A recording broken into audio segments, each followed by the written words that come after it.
Hello everybody, my name is Mars, you can call me MG if you'd like, and today I've got kind of a ridiculous video for you all.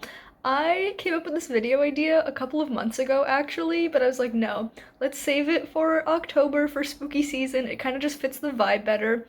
But basically, I will be recommending books to you based on your favorite Monster High characters. I don't know if anyone else still has a favorite Monster High character. I certainly do. If you can't tell, Ghoulia is my favorite. I've had this doll since I was in middle school, and I will never get rid of it. Ghoulia is just a great character. I relate to her. I think she's wonderful. I definitely am not as big into Monster High as I was when I was a kid, which makes sense because it is meant for children, and I am now 27 years old. But I still am very fond of the franchise. It has a very special place in my heart, and so I just thought this would be a silly little fun video to make. I have picked out the 7 most important, most popular ghouls from the Monster High franchise and picked out books that I think fit their personality and their vibe. So let's just start talking about them. So the first ghoul on my list is Frankie Stein, and if you couldn't tell from the name, she is in fact a Frankenstein's monster type character, and I have a bit of a weird one for this, but I decided to go with House of Leaves by Mark Z. Danielewski. I just feel like the way everything is just pieced together kind of fits the vibe of a Frankenstein's monster. It's a very strange book. I can open up to random page. Okay, well this page is kind of normal. It just told like a transcript, but like here, some pages have barely any words on them. Some, of course I'm not gonna find any, have very strange formatting. This is a horror book about a lot of different stories. There's like many different layers to it, but the heart of it is this family who moves into this house and they discover that the dimensions inside the house don't line up with the dimensions on the outside of the house, and it just unlocks this chain of events, and it's so bizarre, so crazy, and I had a really strange but exciting time reading this, and I definitely want to reread it at some point. But yeah, our first book on the list is House of Leaves. Next, we have Draculaura, who is a vampire, and I did not go for a vampire book for her recommendation. I went with Tusk Love by Thea Guanzon. This is a book from the Critical Role universe, but you don't need to know anything about Critical Role in order to read this. It's kind of its own standalone. I mean, there are little Easter eggs that you would understand better if you did know Critical Role like I do, but it's completely unnecessary. This is an adult, kind of smutty romance, and I feel like Draculaura would just really love the romance in this. She'd be swooning, she's a very romantic character, and tusks are kind of like fangs, right? I don't know, I thought it fit pretty well, so that's my recommendation for if your favorite character is Draculaura. Then we have Cleo Denial, who is a mummy, and her book recommendation is Soulless by Gail Carriger, another adult romance, but this one I feel like is a little less silly. It is still very silly, but not quite the same vibe as Tusk Love. This is historical, which I feel like fits Cleo very well, especially the final book in the series, book 5, takes place in Egypt, which Cleo's a mummy, she's from Egypt, but I feel like the romance in this also fits Cleo a little bit more. It is still very swoony, but kind of more real and down to earth, and I feel like that fits Cleo's vibe a little bit better. Up next, we have Claudine Wolfe, who, if you couldn't guess from the name, is a werewolf, and her book recommendation is Graceling by Kristen Cashore. I just think the main character in the series, Katza, well, in this book, each book in the series is a different main character, but the main character of this first book, Katza, she's just very badass in a way that I think relates to Claudine very well.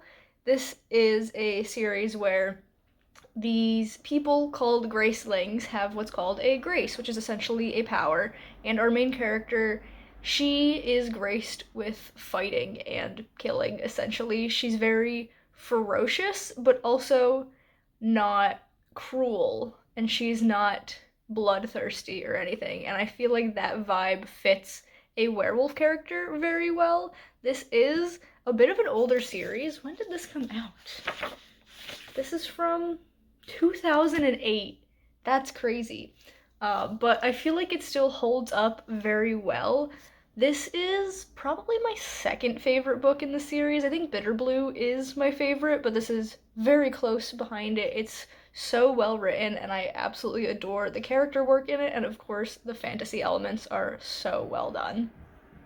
Our next character is Laguna Blue, and I've recommended Daughter of the Deep if she is your favorite. This is a very fun adventure book. It is one of the very few books Rick Riordan has published that is not part of the grand scheme of the Percy Jackson universe. He doesn't have very many. This is essentially a sequel to 20,000 Leagues Under the Sea by Jules Verne, and it follows these characters that go to this, like, technological institute, academy, I'm not quite sure the exact word they use, and they have to go on this underwater adventure to save the world, basically. And it's a really good time. Rick Riordan is one of my favorite authors. I don't think he's ever had a book that I didn't enjoy, and I just love how different this is from his other works because it doesn't have the fantasy elements of the Greek gods or the Roman gods or whatever pantheon he's working on at that time. It has more of a sci-fi lean, and I think that's so cool and so fun. So yeah, definitely enjoyed this. I honestly think I might give this a reread at some point soon. I think I forgot to mention, but Laguna Blue is a sea monster.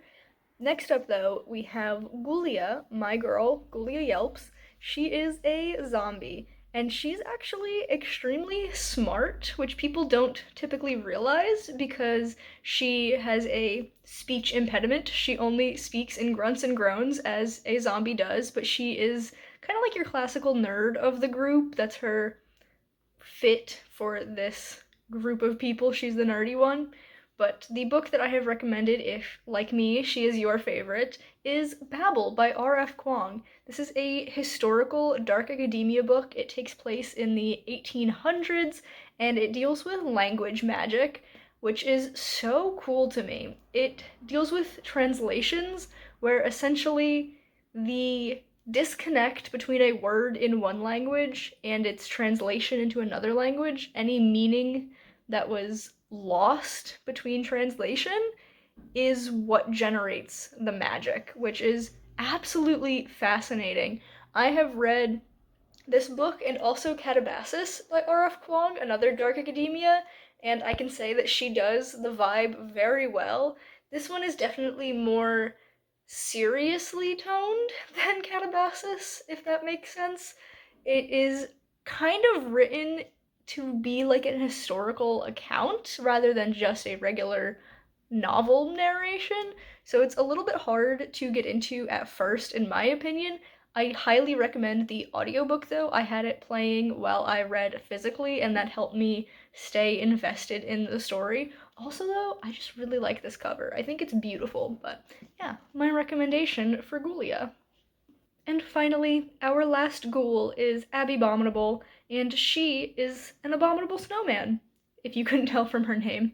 But the book that I have picked for her recommendation is A Winter's Promise by Christelle Dabos, so it definitely has those wintry, snowy vibes that an abominable snowman has, but that's not the only reason why I picked this.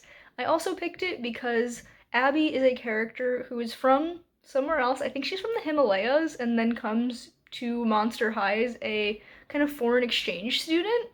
And one of the main themes in this book is kind of finding your place in a new location. Our main character, Ophelia, ends up having to move continents, basically, to get married to this man that she's never met, and it's this whole big thing, and it's so crazy, but I love this series so much. It is translated from French, so it has that other level of foreignality to it. Is that a word? I have no idea.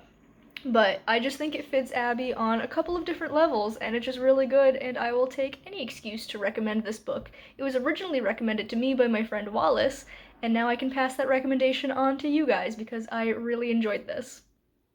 So those are all of the recs that I have for you guys today. Let me know down in the comments if you've read any of these, if you think they fit the Monster High characters, or any other books you would recommend for them. Let me know if you're into Monster High and maybe you have a different favorite character than one of the ones I mentioned today. You know, maybe your favorite character is Deuce Gorgon or Scara Screams. I don't know, there's so many characters and they're all so cool. But yeah, I'm glad that I had this opportunity to just nerd out a little bit about something that I don't talk about on my channel, which is Monster High. I'm sure I've talked about it now and then, but I don't think I've had a dedicated video for it like this one, so I had a good time putting together this list and making this video. We have now come to the end of it though, so if you've enjoyed it, be sure to give it a big thumbs up. You can subscribe to my channel for more content, and that way I'll see you guys in the next one. Bye everyone.